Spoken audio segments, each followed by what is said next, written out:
அங்கே அம்பத்தில் வந்து கரும்பு ஜூஸ் கடை வச்சிருக்கு 30 வருஷமா. இந்த வணிக வளாகம் 40-50 வருஷத்துக்கு முன்னாடி ரொம்ப ஒரு பால் அடைச்ச பங்களாவாக இருந்துச்சு.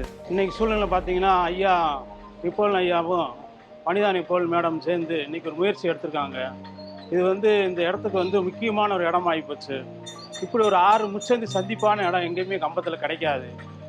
அவ்வளோ நல்ல ஸ்ட்ராங்காக கட்டி ஐயா தமிழக முதலமைச்சர் ஸ்டாலின் அவர்கள் தலைமையில் இந்த கட்டடம் நல்ல சிறப்பாக கட்டி கொடுத்துருக்காங்க. எங்களை மாதிரி ஏழை பாளையங்களுக்கு நல்ல சிறப்பாக இருக்கும், நல்லா யூஸ்ஃபுல்லாகவும் இருக்கும்.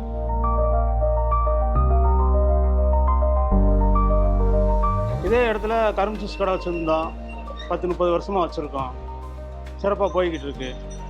இந்த கட்டடம் வந்து நல்லா ஸ்ட்ராங்காக கட்டியிருக்காங்க வனிதா நிப்போல் மேடம். குறையெல்லாம் சொல்ல முடியாது. நல்ல ஆள் நடமாட்டம் கூடுதலாக இருக்க இடம். உழவர் சந்தை அருகில் இருக்கனால ஆட்கள் வந்து போகக்கூடிய ஒரு சௌரியமான இடமா இருக்குது. இன்றைக்கி கடை ஓப்பன் பண்ணாங்கன்னா எல்லா கடையுமே சிறப்பாக போகும். அப்படி ஒரு கடை இந்த இடத்துல எந்த காம்ப்ளெக்ஸுமே கிடையாது. கவர்மெண்டால் இன்றைக்கி சிறப்பாக வந்து கட்டி கொடுத்துருக்காங்கன்னா அது மறக்க முடியாத விஷயம். கம்பத்துக்கே ஒரு பேர் வாங்கக்கூடிய இடமா இருக்குது இன்றைக்கி. ஐயா தமிழக முதலமைச்சர் ஸ்டாலின் ஐயாவுக்கும் வனிதா நிப்போல் மேடம் அவர்களுக்கும் என் மனமார்ந்த நன்றியை தெரிவித்துக் கொள்கிறேன்.